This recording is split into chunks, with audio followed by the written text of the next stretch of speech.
Bonjour à toutes et à tous, bienvenue pour ce before du Conseil de l'Eurométropole. On va avoir un conseil le 15 octobre à partir de 9 h qui va être totalement dédié à la zone à faible émission, la ZFE, dont vous avez certainement beaucoup entendu parler.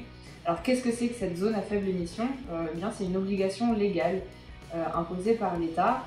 Ce débat arrive après tout un processus de concertation avec les maires de l'Eurométropole, avec les habitants, une grande concertation citoyenne, mais aussi avec les branches professionnelles, les chambres consulaires, pour avoir une ZFE qui réponde aux enjeux climatiques, aux enjeux sociaux.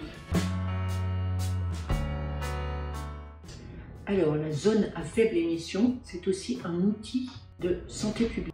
La pollution de l'air, c'est un poison du point de vue de la santé. Pollution de l'air qui est très largement, pas entièrement, mais très largement liée au trafic routier. Sur l'Eurométropole, plusieurs centaines de morts par an, mais aussi des souffrances, c'est-à-dire des maladies chroniques qui vont du cancer jusqu'à la maladie de Parkinson ou le diabète par exemple.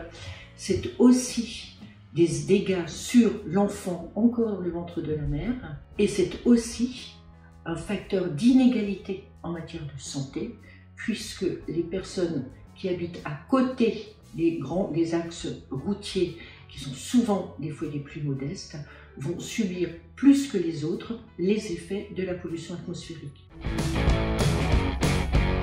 Avec la zone à faible émission, nous engageons également la révolution des mobilités en investissant quand même 500 millions d'euros pour ce mandat sur le tram, les cars interurbains, le transport à la demande, mais aussi sur le réseau express métropolitain. La ZFE, c'est aussi une chance pour notre agglomération, pour les habitants de cette agglomération, pour les accompagner dans la transition en matière de mobilité. La place de la voiture est fondamentale, mais aujourd'hui, elle est questionnée. Nous pouvons faire autrement. La ZFE, c'est maintenant. La ZFE plus tard, c'est trop tard.